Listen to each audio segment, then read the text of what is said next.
Urusan anjing haram ini menjadi sebuah topik yang tidak pernah selesai di Indonesia, begitu ya. Saya orang beragama yang belajar agama, bukan hanya turunan dari orang tua punya agama tertentu. Saya habis baca Quran, nggak ada satu ayat pun yang mengatakan anjing itu najis, anjing itu haram, tidak ada.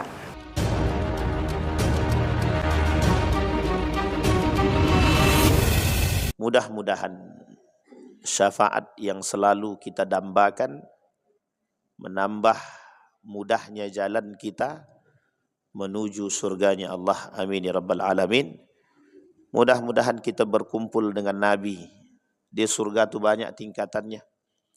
Surga itu ada 7. Firdaus, Matwa, Khuldi, Naim, Adnin, Darussalam, Darul Jalal. Tinggal pilih saja. Cuma yang bisa masuk surga tanpa tinggal pilih itu orang-orang tertentu. Siapa? Nah, neraka ada 8 tingkatan. Jangan dipilih-pilih lagi kali itu. Kita tak usah milih kalau neraka. Na'udzubillah tsumma na'udzubillahi min dzalik. Di surga itu ada 7. Di antara 7 surga itu tertinggi adalah Firdaus. Nah, Nabi di situ dengan para sahabat. Dan orang-orang pejuang di situ, mujahid-mujahid itu di situ. Orang-orang yang mati syahid itu di situ. Orang-orang yang berada dalam jihad di situ. Mudah-mudahan kita termasuk orang-orang yang mujahid. Amin ya rabbal. Baik Bapak Ibu sekalian yang berbahagia, di dalam Al-Qur'an Allah berkata, berfirman, yas'alunaka madza uhilla lahum. Qul uhilla lakumut thayyibat wa ma 'allamtum minal jawarihi mukallibin wa ma 'allamtum minal jawarihi mukallibina tu'allimunahunna mimma 'allamakumullah fakulu mimma amsakna 'alaikum wadhkuru ismallahi 'alaihi wattaqullaha innallaha sari'ul hisab. Hari ini kita coba mengkaji surat Al-Maidah ayat 4. Surat ini akan kita coba kaitkan dengan satu fenomena di hari-hari ini. Kita masukkan dalam lingkupnya perang pemikiran. Ini perang pemikiran entah sampai kiamat tak selesai-selesai kayaknya nih. Jadi Bapak Ibu, kita terjemahkan dulu.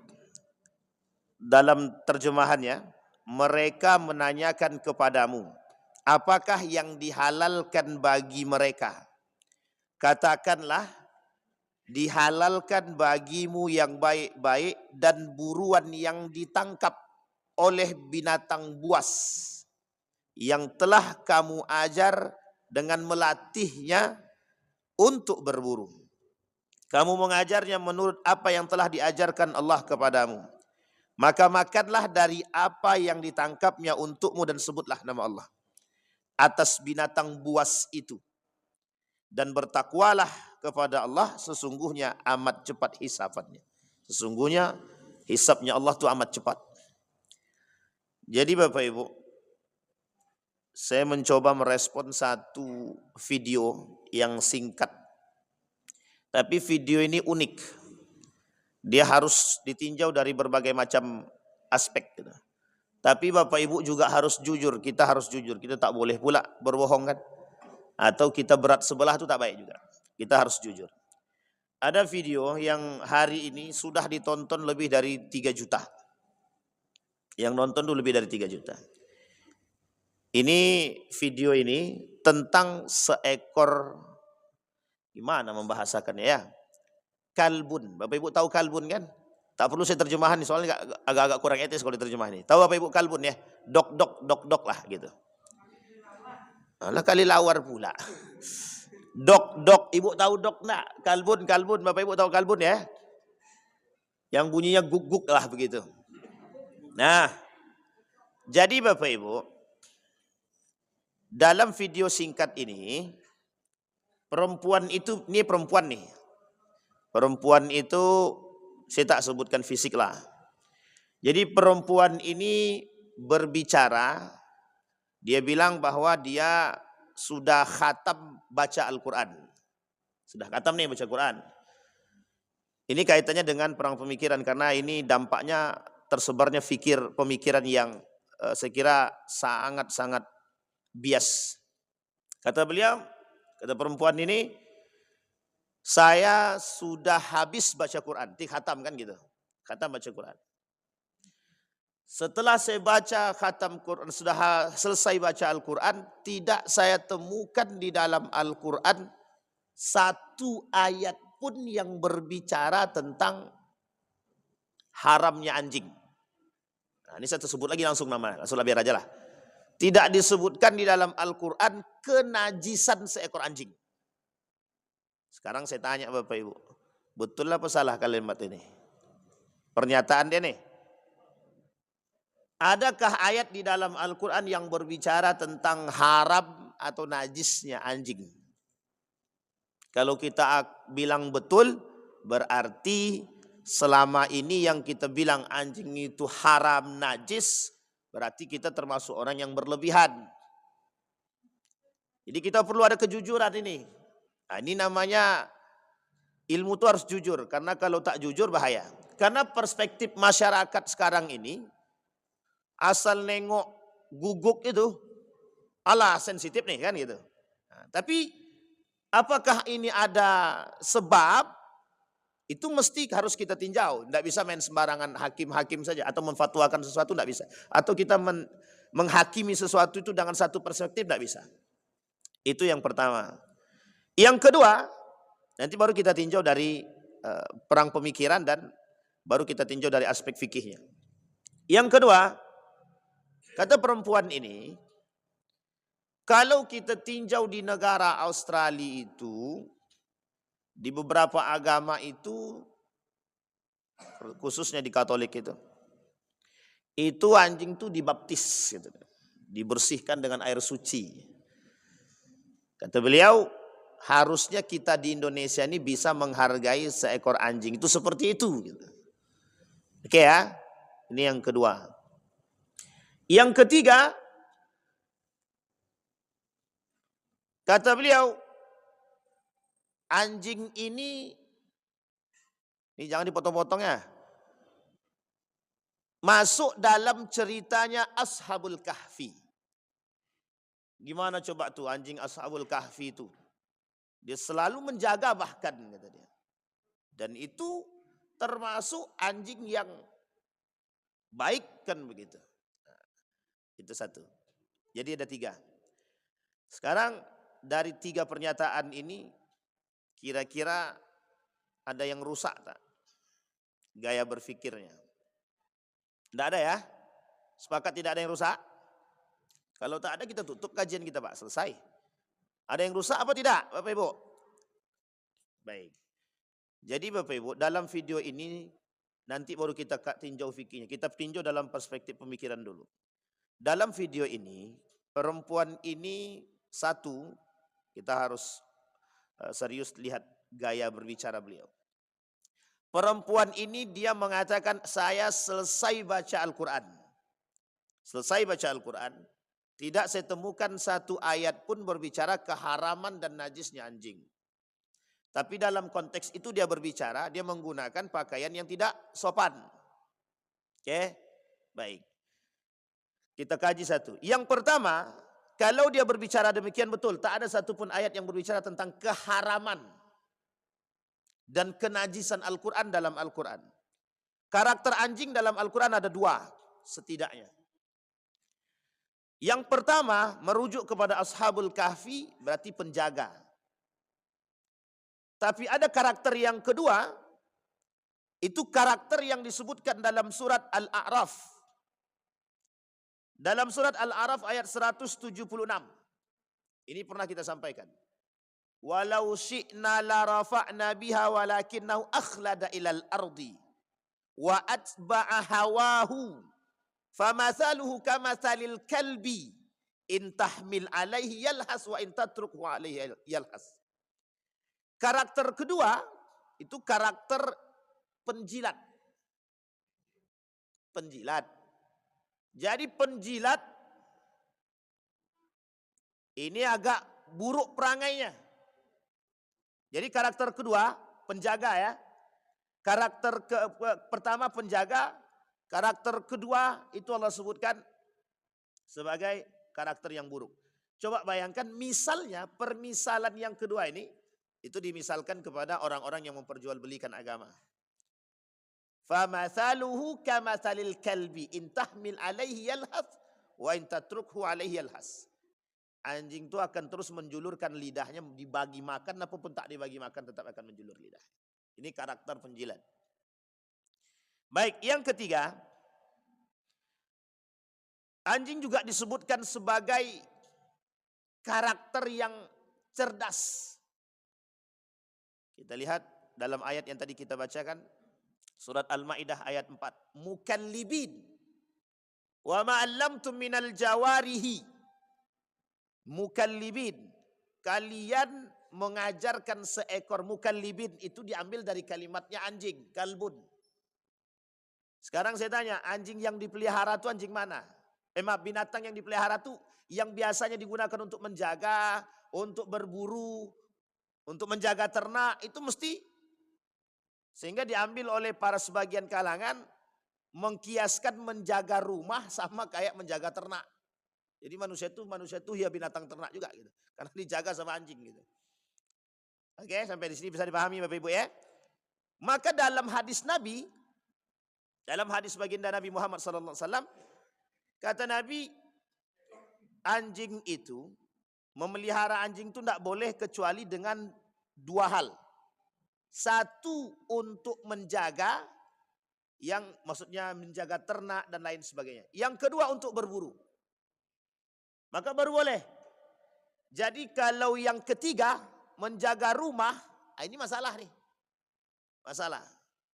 Sehingga hadisnya tentang anjing ini juga perlu dikoreksi. Kita bukan dikoreksi, dipelajari maksudnya. Nah, sampai sini paham ya Bapak Ibu ya. Ini nanti alurnya fikih. Sekarang poin pertama sudah kita sampaikan.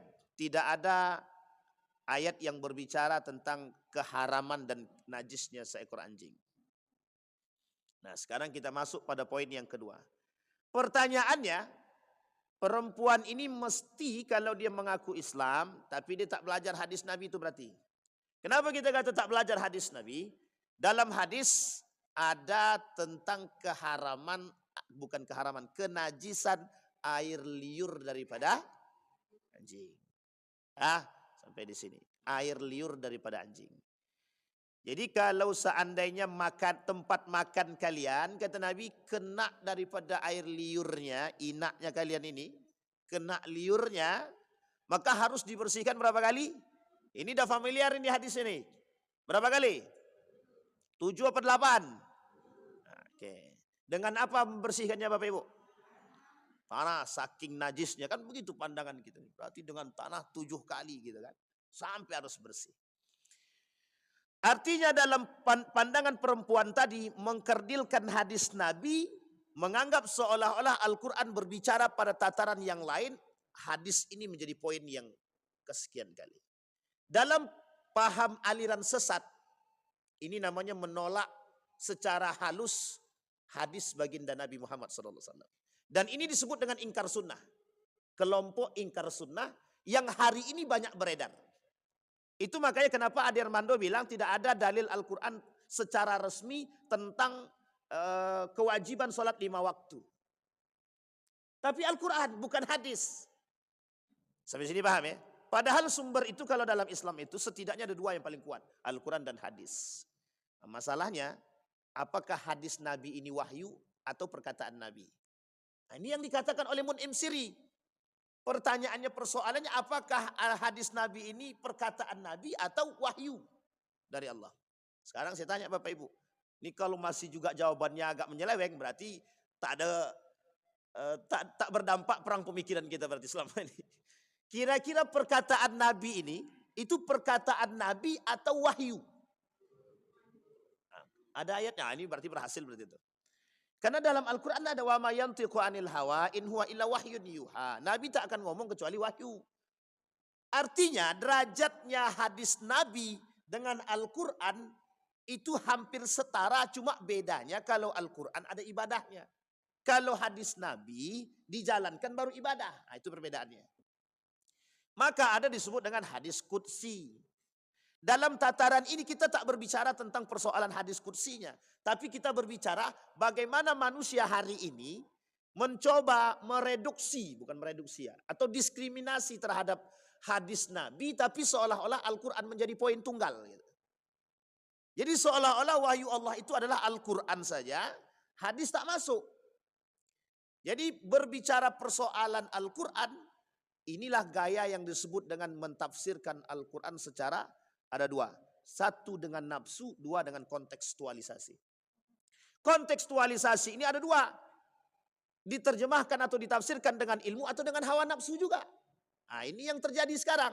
Karena karena perempuan ini memelihara seekor anjing, dia tak mau ada perspektif tentang anjing ini berlebihan, sehingga dia kata bahwa tidak ada dalil Al-Quran yang berbicara tentang. Nah, kalau dikaji tentang itu memang tidak ada. Bahkan dalam Al-Quran itu tentang anjing, itu dalam karakter ini itu sangat dipuji. Cerdas. Bapak Ibu cari binatang yang paling cerdas yang digunakan untuk yang selalu dibawa untuk menginteli orang. Itu anjing, Pak. Mencium bom aja anjing tuh, bayangkan tuh. Untuk cium bom anjing gitu. Coba bayangkan. Ini unik, cerita ini unik. Seorang ulama Syam itu keluar dari rumah pakai jubah deh. Jadi ketika pakai jubah keluar tiba-tiba anjing menjilat gitu, menjilat bajunya. Ketika menjilat bajunya, diambil sama ulama tadi secara agak keras begitu. Kemudian ternyata anjing ini berbicara. Kata anjing tadi, apakah engkau mengira dirimu lebih baik, lebih mulia daripada diriku? Kata dia. Balik ulama tadi, balik ke rumah, aku tak lebih baik daripada binatang. Kata dia. Tapi itu permisalannya anjing gitu. Coba perempuan yang masuk yang dinyatakan masuk surga hanya karena memberi makan seekor. Pertanyaannya kenapa enggak di situ seekor babi, seekor binatang yang lain gitu. Kenapa anjing yang dipermisalkan kan gitu. Tapi ini karena kasus ya. Gitu. Sehingga poin ini, nah kita tidak pandang itu ya, tapi yang kita pandang bagaimana cara dia mendiskreditkan hadis Nabi.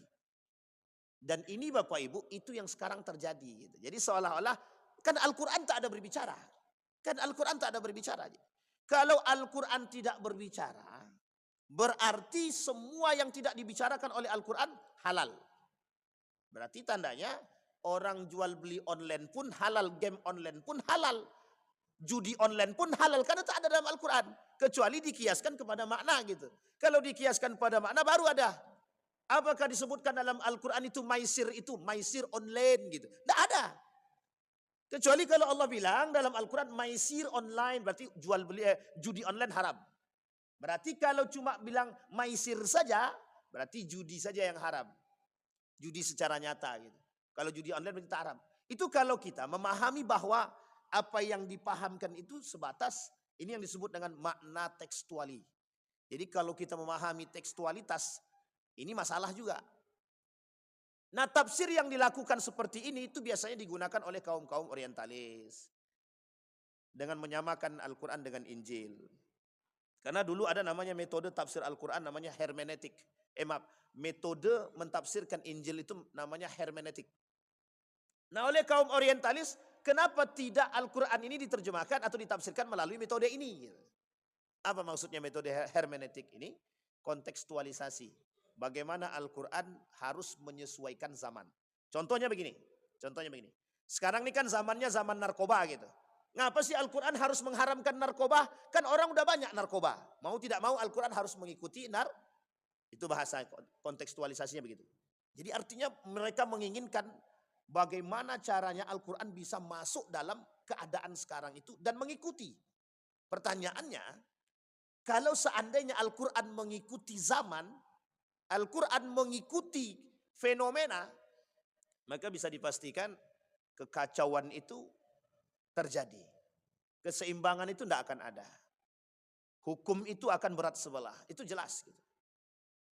Pertanyaannya kita kembalikan sekarang. Kita kembalikan. Bagaimana cara mengembalikan? Harusnya yang mengikuti itu zaman mengikuti Al-Quran, bukan Al-Quran mengikuti Karena zaman itu, karena Al-Quran pasti akan selaras. Disinilah karena Al-Quran ini sifatnya kadang-kadang ada yang kurang jelas secara makna, dijelaskanlah oleh Nabi dalam perkara hadis.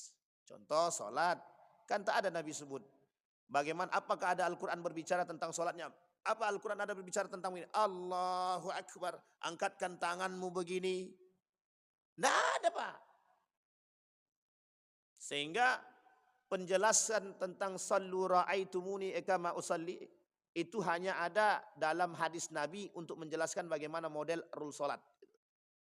Jadi kalau itu tidak diselaraskan maka itu bermasalah. Makanya bahasa syahadatnya itu asyhadu an la ilaha illallah wa asyhadu anna muhammadar rasulullah. Jadi ada Al-Quran, ada sunnah, ada hadis. Berarti kita sudah paham ya Bapak Ibu ya. Nah, gaya pemikiran seperti ini. Kalau Bapak Ibu temukan ada orang, kan Al-Quran tak ada berbicara. Berarti dia bagian daripada ingkar sunnah. Itu bagian daripada orang-orang yang menolak hadis Nabi. Ini tidak bisa dilepaskan Pak. Itu yang pertama. Sekarang yang kedua. Bahaya pada pemikiran beliau pada poin yang kedua. Apa kata dia? Menganalogikan Islam dengan agama yang lain. Menganalogikan Al-Quran dengan agama yang lain. Atau menyamakan Al-Quran dengan yang lain. Tidak bisa Pak. Tidak bisa. Kalau kita mau menyamakan Al-Quran dengan kitab-kitab yang lain. Kalau kita mau menyamakan. Itu sebenarnya salah satu cara untuk membuat para pengikut-pengikut yang berpegang teguh kepada kitab suci ini. Yuk turunkan dulu levelmu. Turunkan levelmu. Angkat semangatmu, angkat toleransimu, benam Al-Quranmu, samakan dengan yang lain. Jadi kalau agama yang lain berbicara kebolehan tentang seekor binatang, maka mau tidak mau Islam juga harus begitu. Gitu. Sampai sini paham ya? Jadi cara mereka membenturkan satu persoalan itu dengan membandingkan satu kitab dengan kitab yang lain. Nah uniknya Bapak Ibu, ini kalau Bapak Ibu saya kira mungkin agak aman lah sedikit. Masalahnya ketika berbicara, ini kan sama-sama kitab suci. Lah kok Al-Quran berbicara lain, kok ini berbicara lain? Kok ini lebih toleransi daripada Al-Quran, lebih toleran daripada Al-Quran gitu.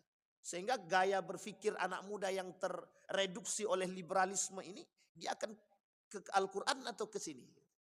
Dia akan pindah ke samping Pak. Kenapa pindah ke samping? Lebih longgar. Sehingga dikata Al-Quran ini sangat ekstrim. Ini bahasanya Pak. Makanya kenapa bahasa jihad itu dipahami oleh orang-orang yang memang, mohon maaf ya, memang otaknya kurang agak serius, sehat gitu. Itu bahasa Al-Quran itu tentang jihad itu dah ekstrim kata mereka. Sehingga jangan pahami jihad itu dalam paham Al-Quran. Kalau dipahami jihad itu dalam paham Al-Quran itu ekstrim banget. Gitu. Sehingga cara mereka mematahkan Al-Quran itu bukan dengan cara mengkaji ayatnya. Tapi bagaimana melihat keadaan disesuaikan. Ternyata Al-Quran bertolak belakang. Sehingga di sini menjadi masalah Pak. Nah, ini persoalan tafsir Al-Quran. Jadi menganalogikan Al-Quran dengan hal-hal yang itu tidak bisa Pak. Tidak bisa. Karena Al-Quran ini kitab sucinya umat Islam dan itu seharusnya menjadi pegangan umat Islam. Tapi cara mereka ingin meruntuhkan nilai Al-Quran tadi dan menjauhkan kita dari makna Al-Quran sehingga dipahami bahwa Al-Quran ini terlalu ekstrim, terlalu porno, terlalu pokoknya begitulah. Kita ambil contoh yang sederhana. Dalam Al-Quran dikatakan bahwa Nabi Muhammad itu buta, omyun. Omyun ya. Sekarang pertanyaannya, lah kok ada manusia yang mau ngambil ilmu dari orang buta? Kok ada orang mau mengambil ilmu dari orang buta? Ini kalau kita berbicara persoalan ini selesai Pak. Allah Rabbi. Assalamualaikum. Jadi kalau kita berbicara pada tataran persoalan seperti ini, tidak bisa. Ini masalah bagi kita. Jadi kayak Nabi itu buta. Ada seorang perempuan keluar daripada Islam, dia mengaku bahwa aku ini sudah khatam belajar Al-Quran. Tapi baca Qurannya belepotan gitu kan. Tapi dia ngaku udah paham Al-Quran gitu. Sehingga dia kata bahwa ngapain kita mengikut manusia yang bodoh, kata dia. Nah, jadi pahamnya mereka bahwa sesuatu di dalam Al-Quran itu terkadang kontradiktif dengan keadaan, gitu. Terlalu bertolak belakang dengan keadaan. Sehingga ketika bertolak belakang dengan keadaan, tafsir yang tepat itu harus disesuaikan dengan keadaan. Nah, ini yang jadi masalah kita sekarang. Jadi kalau dah ini menjadi masalah bagi kita sekarang. Uniknya pengikutnya adalah orang-orang Muslim sendiri, gitu. Nah, ini orang-orang Muslim yang terpedaya dengan gaya berpikir seperti ini, itu yang disebut dengan munafik itu. Umat Muslim yang munafik. Baik, itu yang kedua. Sekarang yang ketiga. Yang ketiga, Bapak Ibu sekalian yang berbahagia. Di dalam pahamnya umat Islam bahwa anjing itu kan najis, ya.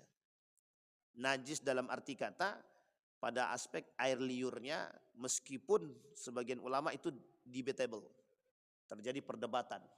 Nanti kita lihat tinjau setelah ini dalam fikihnya, gitu. Bapak Ibu sekalian yang berbahagia, kita tidak sedang berbicara tentang aspek fikihnya sekarang. Begini, ketika dia mengatakan bahwa anjing itu tidak lagi najis ataupun haram, maka mau tidak mau kita harus merubah pola pikir kita secara pelan-pelan untuk menerima binatang yang satu ini. Sehingga kalau seandainya banyak yang memelihara itu menurut mereka lebih baik. Menurut mereka lebih baik. Sekarang kalau mau ya silahkan, kalau enggak. Nabi bilang begini dalam hadisnya. Kalau ada di rumah itu anjing, kata Nabi, malaikat tak akan masuk ke dalam rumah itu. Kan begitu. Malaikat tidak akan masuk ke rumah seseorang yang di dalamnya la tadkhulul malaika kana fihi kalbun. Ada binatang itu di situ. Pertanyaannya, mengapa malaikat tidak mau? Apa mungkin malaikat itu bertolak belakang dengan Allah? Sementara dalam Al-Quran Allah bilang anjing ini terlatih, hewan yang bisa dilatih. Kalau dipahami bahwa anjing ini baik dan terlatih, kenapa malaikat harus takut bertemu dengan anjing? Ini paham logika ya Bapak Ibu ya. Beginilah gaya berpikir mereka. Sampai sini paham? Sehingga bagi mereka, ya ngapain paham itu? Kita lebih ikut yang ini dulu lah. La tadkhulul malaika fi baitin. Malaikat tidak akan masuk ke dalam rumah seseorang. Itu hadis. Sementara Al-Quran berbicara binatang ini, anjing ini binatang yang baik. Pertanyaannya, kalau disuruh pilih mana? Pilih Al-Quran atau pilih hadis? Sekarang kita dibenturkan dengan begitu. Sekarang pertanyaannya, Bapak Ibu pilih mana? Mesti pilih Al-Quran. Tidak mungkin pilih hadis, kan begitu bahasanya. Salah gaya berpikir kita seharusnya, gitu. Paham ya Bapak Ibu ya? Jadi Bapak Ibu sekalian yang berbahagia, ini gaya mereka untuk merusak kita tuh begitu. Nah, jadi yang kita tinjau dalam aspek bagaimana cara mereka merusak. Nah, yang terakhir, yang keempat, Pak. Kalau memang khatam baca Al-Quran, ingat ya Bapak Ibu, pahamin baik-baik. Membaca Al-Quran, menerjemahkan Al-Quran berbeda dengan paham tafsir Al-Quran. Jauh sekali bedanya, Pak. Ini Gus Baha baru-baru ini diminta untuk datang ke Kementerian Agama.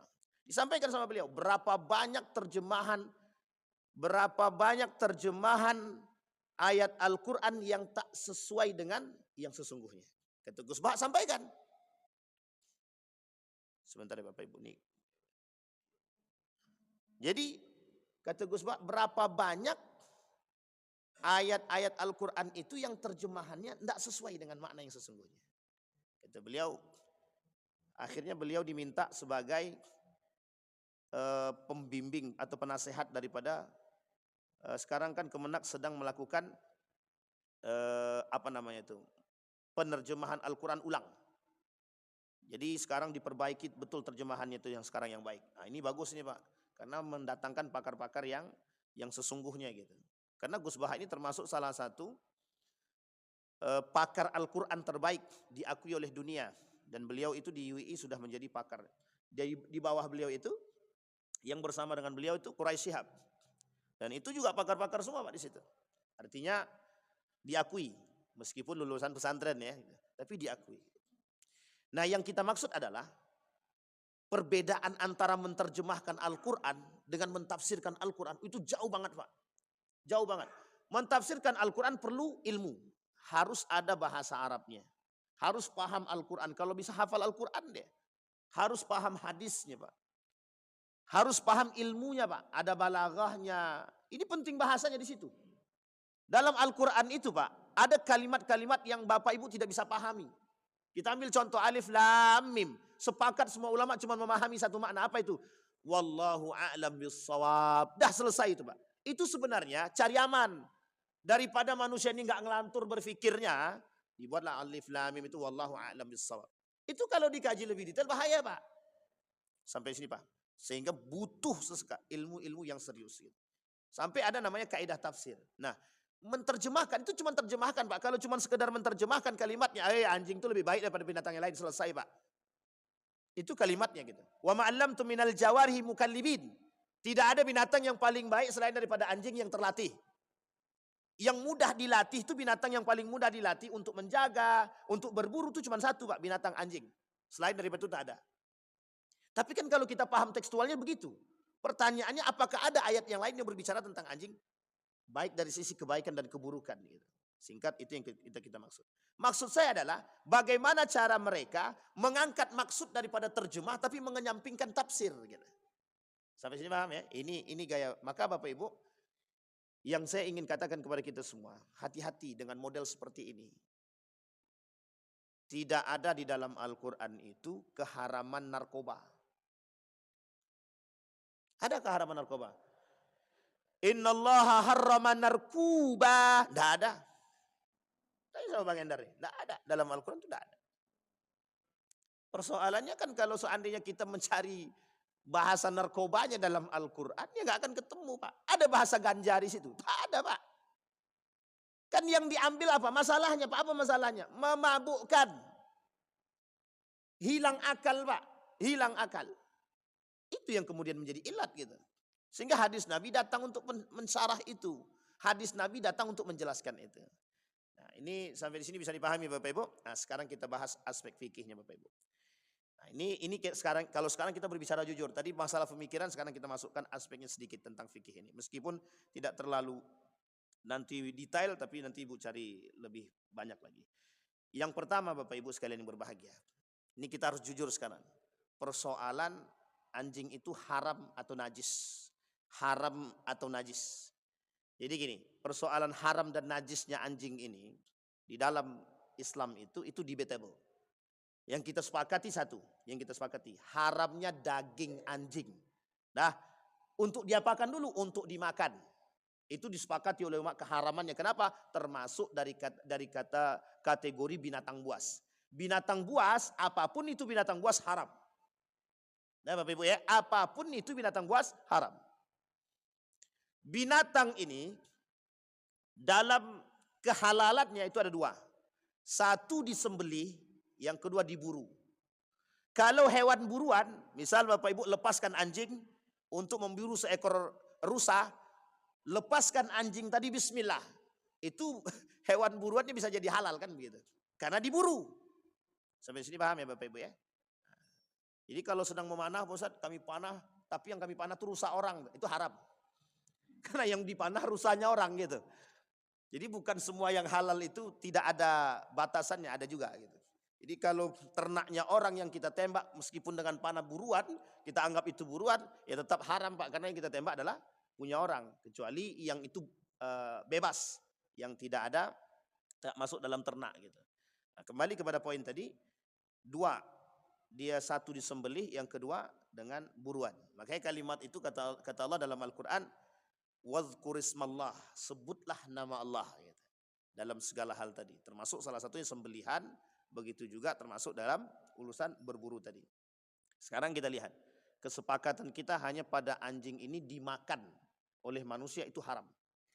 Kalau sedikit, Ustaz, jangan ditanya harusnya kalau udah keharaman begitu gitu kan. Keharaman binatang buas ini mau sedikit mau banyak dia haram sudah. Nah, tapi Ustaz, kenapa anjing itu kok selalu digandeng dengan babi? Tak usah bahas. Karena memang babi dan anjing ini kenapa masuk dalam hal yang diharamkan untuk dimakan itu karena pada aspek buasnya tadi.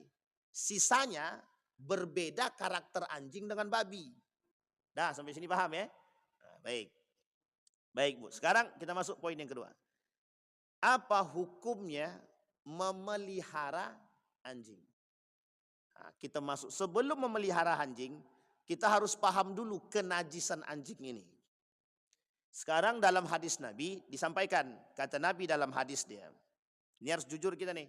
Dalam hadis Nabi dikatakan, kalau nanti makan tempat makan kalian ini terkena air liur daripada anjing tadi, maka harus dicuci sebersih mungkin. Dengan, kalau bahasa gaul kita nih, disamak lah kan begitu. Dengan 7 kali cucian dengan debu atau tanah. Sebagian ulama mengatakan itu maksudnya dengan sabun. Sebagian ulama, tapi Syafi'i mengatakan qat'i, dia mengatakan itu dengan tanah. Tapi sebagian ulama Syafi'i yang lain mengatakan boleh menggunakan 6 dengan tanah, satunya dengan sabun. Nah, ini ikhtilaf ya, ikhtilaf. Jangan pula ini ngaco nih. Nah, ini ikhtilaf Bapak Ibu, boleh buka, ini ikhtilaf. Baik, sampai sini paham ya?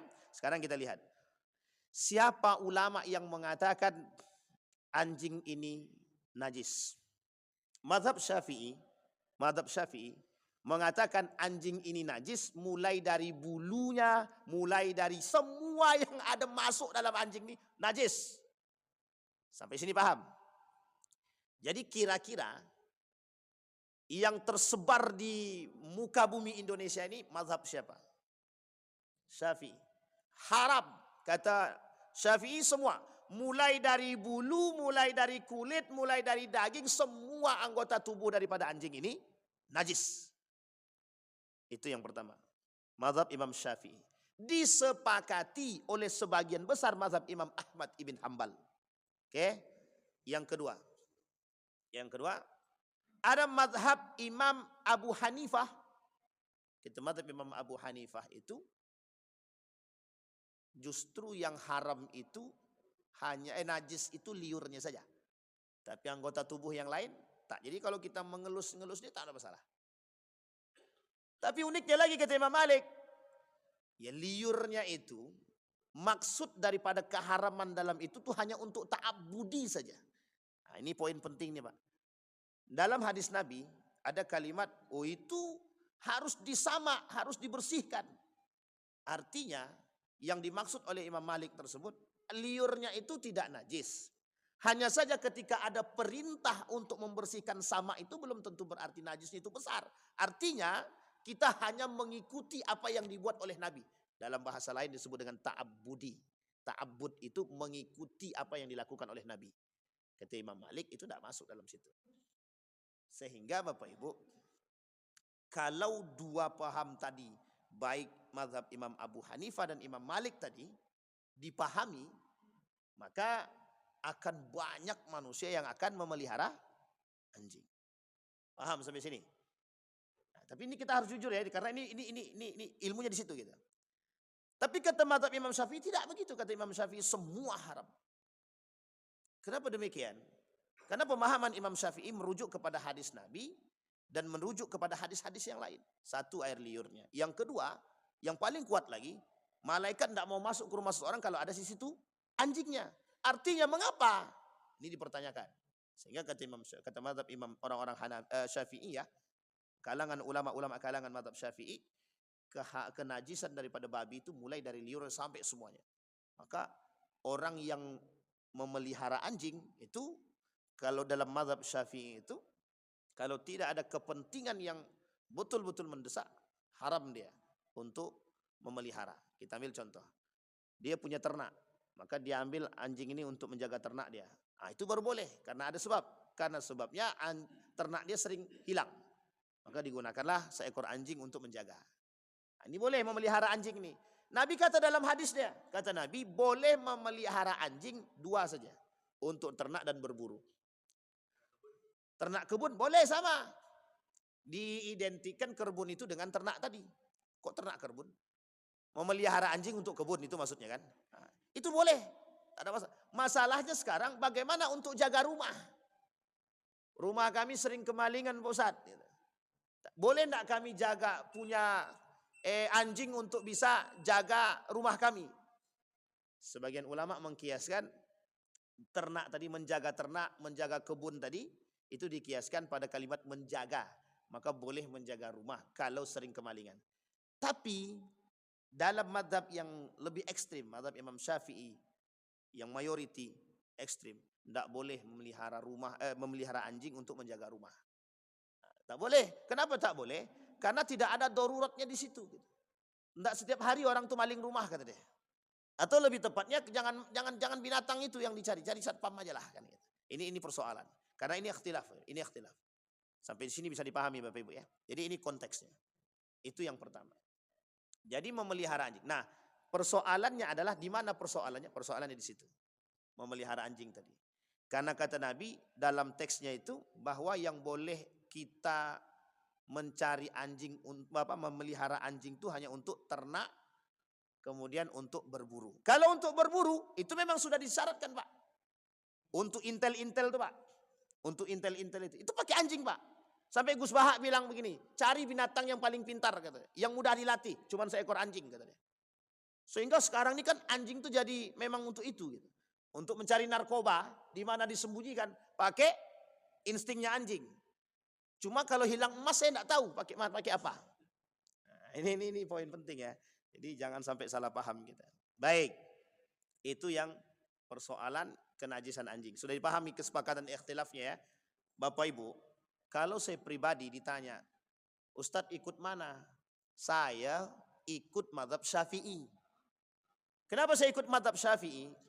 Karena proses ini Bapak Ibu, keharaman anjing itu baik dari liur dia, kita lebih kepada was-was. Tahu Bapak Ibu was-was? Keberhati-hatian. Iya, kalau maksudnya itu seperti yang kita pahami, aman. Tapi kalau bertolak belakang, ini masalah Pak.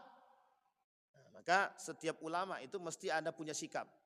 Setiap ulama itu pasti punya sikap dia. Maka mazhab Syafi'i kenapa dia berani mengatakan dari awal, dari air liur sampai bulunya dinajiskan oleh mazhab Syafi'i. Karena ada yang disebut dengan was-was, keberhati-hatian.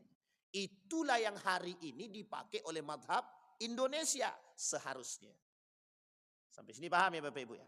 Nah, apa yang disampaikan oleh perempuan tadi dalam videonya dia itu sebenarnya sedang menggugurkan paham itu gitu. Sedang menggugurkan paham itu. Sampai sini paham ya? Jadi maksudnya apa? Sebenarnya maksudnya ada sisi baiknya, ada sisi buruknya. Tapi saya melihat lebih pada sisi buruknya. Sehingga ketika ada orang yang menganggap anjing ini adalah bagian daripada satu yang menjijikkan, kata perempuan tadi. Ya anjing itu tidak menjijikkan. Gitu. Sampai sini paham ya Bapak Ibu. Sehingga pola pikir masyarakat itu terubah dengan mengatakan sesungguhnya anjing itu tidak najis. Karena tidak ada ayat Al-Quran yang berbicara tentang kenajisan anjing. Itu yang pertama. Yang kedua Bapak Ibu. Apa hukum membunuh anjing? Apa hukum membunuh anjing dan menganiaya anjing? Disepakati Pak oleh para ulama. Kalau dia tak mengganggu kita, maka hukumnya haram Pak. Menganiaya, membunuh anjing itu haram. Kalau kita tidak dianiaya. Kecuali kalau dia mengejar Bapak Ibu. Nah ini ada namanya anjing apa namanya itu? Anjing gilo. Lah namanya aja tahu dia anjingnya gilo kan. Pertanyaannya sejak kapan anjing itu sadar? Nah, ini poin penting Pak. Anjing gilo ini kan bahasa ya. Mohon maaf Pak ya. Ini bahasa. Kalau saya balikkan sejak kapan anjing itu punya akal? Sejak kapan anjing itu sadar gitu? Jadi ya kalau dibilang anjing gilo ya memang sebenarnya bukan anjing gilo. Anjing buas brutal lah begitu. Apa kayak bahasanya jangan pula pakai anjing gilo. Karena memang jadi kalau dia gilo itu menyamakan dengan manusia. Ada manusia gila berarti anjingnya. Jadi apa bedanya manusia gila dengan anjing gila gitu? Perbedaannya kan cuma satu. Bahkan sekarang itu manusia lebih gila daripada anjing. Saya kasih ilustrasi Bapak Ibu. Anjing itu menjilat dengan akal atau bukan? Enggak Pak. Karena anjing enggak punya akal. Sekarang manusia punya akal tapi kok menjilat. Berarti kan lebih parah daripada. Paham sampai sini Pak? Ini ilustrasi. Tapi jangan dibawa kemana-mana. Dan jangan dipotong. Itu bahaya itu. Baik. Kita masuk poin tadi. Menganiaya binatang. Apapun binatangnya Pak. Kecuali yang telah disebutkan oleh Nabi. Ya yang disebutkan. Ada pertanyaan. Membunuh cicak itu boleh apa tidak? Itu memang disampaikan Nabi dalam hadis begitu memang. Ada kesunahan daripada membunuh cicak gitu. Diambil karet itu tembak kan gitu. Jadi ini poin kepada kita masuk pada anjing tadi. Ya, ini fikih Pak. Sekarang pertanyaannya adalah bagaimana hukum menganiaya anjing? Maka dikatakan menganiaya anjing ini hukumnya haram kalau tidak dalam persoalan. Misal memang anjing itu dilepas hanya untuk menyiksa kita, maka kita boleh menjaga diri. Menjaga diri itu tuh jangankan anjing, manusia saja kita boleh menjaga diri. Manusia membunuh kita, ada manusia datang untuk membunuh kita, kemudian kita lawan dan terbunuh dia, maka dalam agama itu kita sedang defend, menjaga diri. Dan itu penting Pak. Nah termasuk dalam persoalan hal seperti ini. Itu yang kedua. Sekarang kita masuk poin yang ketiga. Poin yang ketiga. Apa hukumnya jual beli anjing? Nah, ini poin langsung masuk nih. Apa hukumnya jual beli anjing? Nah, kalau ijab kabul lumayan lah kan. Pentingnya jual ijab kabul. Kalau asal ada ijab kabul sah-sah gitu deh. Kan gitu. Baik. Hukum memperjualbelikan anjing dalam mazhab Imam Ahmad bin Hambali dalam Hambali itu tak boleh. Tidak boleh memperjualbelikan anjing, tidak boleh. Dan tidak boleh memakan harta yang dihasilkan daripada penjualbelian anjing. Oke, diikuti. Sebenarnya bukan diikuti, mengikuti mazhab daripada mazhab Imam Asy-Syafi'i. Tapi ada pengecualian Pak, ada pengecualian. Rumah kami ini sering ada kemalingan, bukan rumah, ternak kami sering kemalingan. Kami butuh anjing untuk ternak. Gitu. Maka hukum itu terikat dengan ilat tadi, ada sebab. Maka dimubahkan oleh sebagian mazhab Imam Syafi'i itu jual beli anjing dalam tataran untuk melakukan penjagaan. Sampai sini paham ya Bapak Ibu ya. Misal ada rumah yang selalu kemalingan, ada ternak yang selalu kemalingan, maka datang orang jual anjing ternak untuk ternak tadi, maka boleh dia pakai itu untuk melakukan, dia beli anjing tersebut untuk menjaga ternak dia. Itu dibenarkan, dimubahkan, dibolehkan. Tapi ada ilat. Ilatnya apa? Ada sebab. Apa sebabnya? Kemalingan di ternaknya itu digunakan untuk berburu dan lain sebagainya. Tapi kalau hanya untuk pelihara kami bawa kemana-mana di atas onda, Pak Ustadz, itu pamer namanya. Dan itu sebenarnya yang dilarang. Yang dilarang itu sebenarnya yang itu gitu. Kita bawa kemana-mana. Oh ini anjingnya anjing Australia Pak Ustadz. Mau dari Australia kayak mau dari Amerika kayak kalau haram juga. Kalau najis juga kata Imam Syafi'i. Sampai sini paham Pak? Bukan berarti anjing itu karena sudah dipakai sabunnya harganya 2 juta. Pakai sepatunya harga 5 juta. Mau terserah seberapa mahalnya. Tetap aja kalau najis kata Imam Syafi'i najis. Yang dimaksudkan oleh Imam Syafi'i kenajisan itu mulai dari air liur sampai semuanya Pak. Tanpa harus dicuci. Sekalipun dicuci tetap aja najis. Tapi orang-orang yang bawa anjing itu bagaimana Pak Ustadz? Itu mungkin dia mazhabnya agak lain sedikit. Iya, agak lain sedikit mazhabnya. Ya mungkin entah ke seberapa kita nggak tahu juga lah. Jadi sampai di sini paham ya Pak Ibu. Kata para ulama merujuk kepada paham tadi. Kenapa saya ambil paham itu Bapak Ibu? Karena begini. Kata mazhab Imam Syafi'i dan mazhab Imam Ahmad bin Hambal, keberhati-hatian menjaga diri kita nih, itu penting Pak. Terkhusus begini, mohon maaf. Kita, Bapak Ibu ya, itu kan ibadah kita 5 kali dalam, ibadah wajibnya 5 kali dalam sehari. Nah, dikhawatirkan kenajisan itu tersentuh pada pakaian. Nah, sekarang Bapak Ibu ketika ditanya, kalau seandainya tangan Bapak Ibu kena air liurnya anjing misalkan. Nah ini kira-kira gimana? Harus wudhu lagi atau mandi lagi atau bagaimana? Tergantung cara paham tadi. Maka kita tak menyalahkan siapapun yang berpegang pada paham-paham terkait mazhab tadi. Tapi kalau dalam mazhab Syafi'i, sesuaikan dengan seperti yang tadi. Maka dia harus disama, kemudian harus berwudhu lagi. Tapi dalam mazhab yang lain, yang tengah-tengah, itu yang tengah-tengah, kalau dia tidak berpahamkan bahwa air liur anjing itu tidak najis, ya cukup dia sekedar ta'abbudi saja. Ya tidak perlu wudhu ulang. Tapi dalam mazhab yang Imam Abu Hanifah yang berpahamkan cuma air liur saja yang najis, kalau berarti kalau tersentuh dengan pakaian misalkan baju dia tersentuh dengan badan anggota tubuh selain daripada air liurnya, maka cukup untuk dibersihkan saja selesai. Dan tidak ada kenajisan di situ. Sampai sini paham Bapak Ibu. Tapi kita mazhab Syafi'i, kalau yang berpegang teguh pada mazhab Syafi'i, maka dia harus memahami hal demikian. Nah, ini poin pentingnya di situ Bapak Ibu. Jadi di sini harus kita pahami dan harus kita bedakan di mana cara membedakannya gitu. Apakah itu masuk dalam kategori kenajisan secara utuh atau tidak? Dan ini paham daripada ulama. Dan ingat Bapak Ibu, di mana letak kejujurannya? Ini ikhtilaf. Dan ini oleh para ulama ikhtilaf. Dan kita kalau ada orang yang berpaham demikian, itu tidak ada masalah. Yang menjadi masalah kita, ada orang sudah tidak tahu, dia tidak tahu kalau itu adalah ikhtilaf. Kan tidak ada Islam berbicara begitu. Ah, ini yang menjadi masalah. Sampai sini paham Bapak? Yang menjadi masalah kita adalah orang berbicara fatwa, tapi dia sama sekali tidak ada ilmu agama. Nah, ini yang menjadi masalah. Makanya poin yang tadi yang saya sampaikan dalam perempuan tersebut itu sebenarnya dia sedang berbicara tanpa ada dasar ilmu yang kuat, dan dia berbicara sedang mereduksi daripada Al-Quran itu sendiri dan hadis Nabi. Di mana letak perang pemikirannya? Ketika semua orang berpaham dengan demikian dan cara berpikirnya sama dengan perempuan tadi, maka bisa dipastikan orang yang terkena virus pemikiran perempuan ini akan menyamakan semua permasalahan di muka bumi, termasuk persoalan yang kita anggap itu sensitif. Nikah beda agama, miras dan lain sebagainya. Itu sensitif.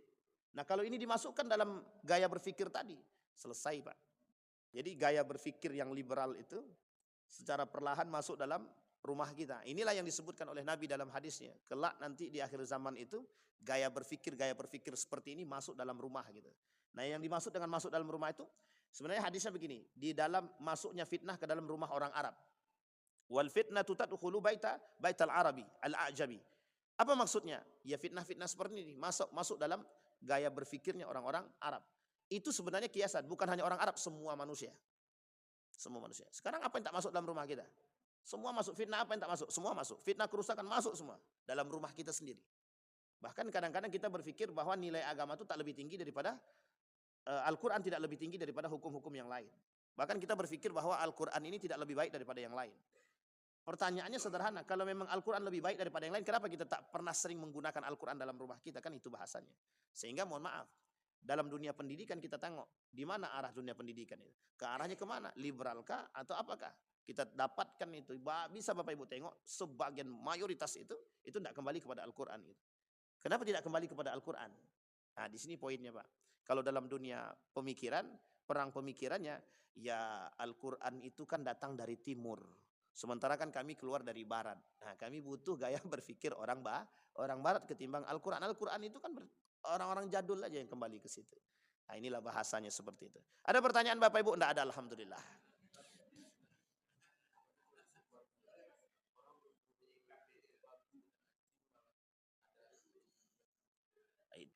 Berburu babi dengan anjing. Berburu babi. Ini lihat baik-baik kalimatnya Bapak Ibu. Berburu babi dengan anjing, kemudian digunakan untuk perjudian. Atau ada ladang perjudian. Sekarang saya tanya, di mana letak kehalalannya situ? Satu pun tak ada. Sudah yang diburunya adalah babi, dah jelas keharamannya, berjudi pula lagi. Kalau ini menjadi sebuah kebiasaan, ini pemerintah penting. Ya, campur tangan pemerintah penting. Dan majelis ulama, ini kan sebenarnya sudah jelas. Keharamannya mutlak nih jelas nih Pak. Judinya jelas haram. Babinya pula yang dicari haram. Oleh mazhab Syafi'i dengan anjing pun. Kalau berburu dengan anjing digunakan untuk berburu masih mending Pak. Masih ada kebolehan dalam agama. Tapi kalau sudah yang diburu itu babi. Sama istilahnya begini Bapak Ibu. Bapak Ibu korupsi itu kan tak boleh. Tapi kalau kami korupsi untuk anak yatim bagaimana Pak Ustaz? Itu bahasa sebenarnya begitu. Tapi kan itu dua wajah yang berbeda lah ya. Tapi artinya kalau itu sudah bisa disepakati oleh para ulama, saya yakin betul itu pahamnya para ulama sudah paham itu jelas. Karena keharaman babi jelas, keharaman daripada judi juga jelas gitu. Artinya ya jangan digunakan anjing untuk berburu itu. Kalau kita sekarang jual beli itu halal apa haram?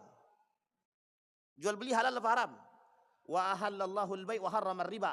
Yang Allah haramkan itu ribanya, jual belinya halal. Sekarang pertanyaan jual beli miras bagaimana? Halal apa haram? Nah, itu dia bahasanya. Maka apapun yang dihasilkan dari sesuatu yang haram dan kita makan menjadi haram. Aman ya Bapak Ibu ya? Kan kalau di sini kan tidak ada yang memelihara anjing kan? Ada yang melihara anjing Bapak Ibu? Apa tuh?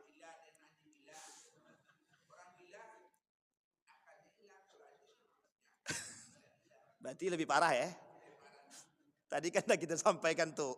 Saya kira itu Bapak Ibu, yang ini hanya untuk intermezzo terakhir aja. Dan yang terakhir Bapak Ibu, sebelum saya tutup Bapak Ibu sekalian yang berbahagia.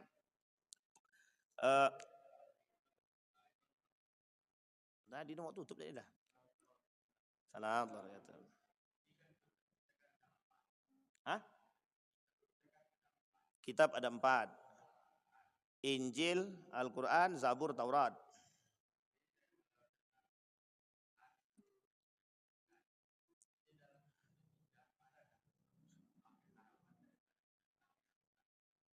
Oke, baik. Bapak nanya tentang kitab yang lain. Sementara agama Islam. Kita jawab Pak ya, sedikit ya. Sepaham saya. Jadi gini, Bapak Ibu, dalam saya tidak bahas yang lainnya, tapi saya sering diskusi dengan orang-orang yang beragama Kristiani. Dalam Kristiani itu membedakan mana anjing dan babi itu dibedakan, sangat dibedakan. Bahkan sebagian besar daripada orang-orang Nasrani itu, yang Kristen itu ini kita ambil yang ini. Tidak ada yang mau makan babi itu Pak, tidak ada. Makan babi itu tidak mau dia.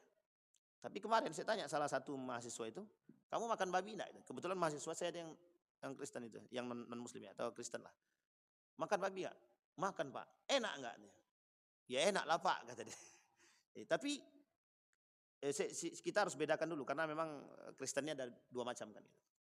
Ternyata dalam kitab yang lain, itu enggak ada Pak. Mereka tidak suka dengan babi. Enggak mau. Ini babi. Maka saya katakan ini bedakan babi dengan anjing. Ternyata dengan anjing tidak. Dengan anjing tidak. Makan daging anjing tidak, memelihara anjing iya. Maka persoalan binatang itu, persoalan anjing dalam agama mereka itu sebagian ya, sebagian. Itu memang mereka boleh kan memelihara, tapi memakan tidak semuanya makan. Tapi ada dalam paham umat yang lain itu, agama yang lain itu, memakan anjing itu memang disebutkan ada. Makanya saya katakan persoalan kita sekarang ini, kenapa kita tidak bisa membedah itu, karena banyak sekali kitabnya. Kitab mereka banyak Pak. Sekarang Bapak Ibu pakai kitab yang mana? Yohanes, Matius, Lukas. Kan begitu?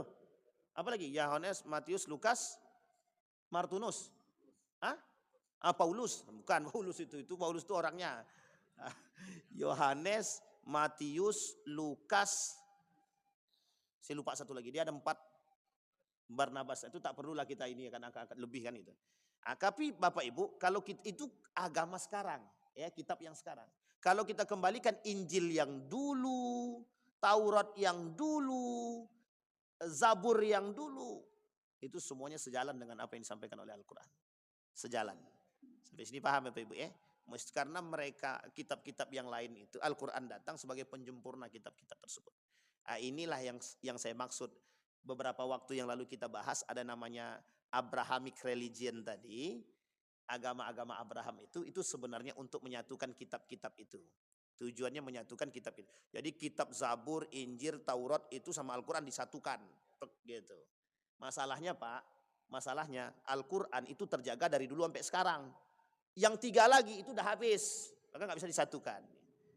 Sampai sini bisa dipahami Bapak Ibu ya? Baik, saya kira itu saja Bapak Ibu sekalian yang berbahagia. Saya kira apa yang kita sampaikan di pagi hari ini mudah-mudahan bisa menjadi pegangan bagi kita. Insya Allah kita bisa menjadi orang-orang yang husnul khatimah. Saya berharap Bapak Ibu kepada kita semua berpegang teguhlah pada satu pandangan. Yang penting jangan campur aduk. Ini masalah nih yang campur-campur aduk. Akan aku memelihara anjing, jadi aku pakai mazhab yang lain aja lah yang boleh. Itu masalahnya di situ. Jadi jangan sekehendak nafsu dan perut aja. Karena urusan perut, karena menguntungkan, maka diambil mazhab yang menguntungkan. Tak bisa. Itu diharamkan dalam agama. A'udzubillahi minasyaitonirrajim. Bismillahirrahmanirrahim. Alhamdulillahirabbil alamin. Hamdasy syakirin, hamdan na'imin. Hamdan yuwafi ni'amahu wa yukafi mazidah. Ya Rabbana lakal hamdu kama yanbaghi li jalali wajhikal karim wa 'azimi sultanik. Allahumma faqihna fid din wa 'allimna at-ta'wil. Allahumma ighfir lana dhunubana wa dhunuba walidina warhamhuma kama rabbayana shighara. Allahumma ansur man nasara ad-din wa khudhul man khadhal muslimin. Allahumma arinal haqqa haqqan warzuqna ittiba'ahu wa arinal batila batila warzuqna ijtinabah. Allahumma jannibna min munkaratil akhlaq. Allahumma akhtimna bis salihin. Allahumma akhtimna bis salihin. ربنا هب لنا من الصالحين ربنا هب لنا من أزواجنا وذرياتنا قرة أعين واجعلنا للمتقين إماما اللهم اغفر لهم وارحمهم وعافيهم واعف عنهم وأكرم نزولهم ووسع مدخلهم واجعل الجنة مثواهم ربنا آتنا في الدنيا حسنة وفي الآخرة حسنة وقنا عذاب النار والحمد لله رب العالمين. السلام عليكم ورحمة الله وبركاته.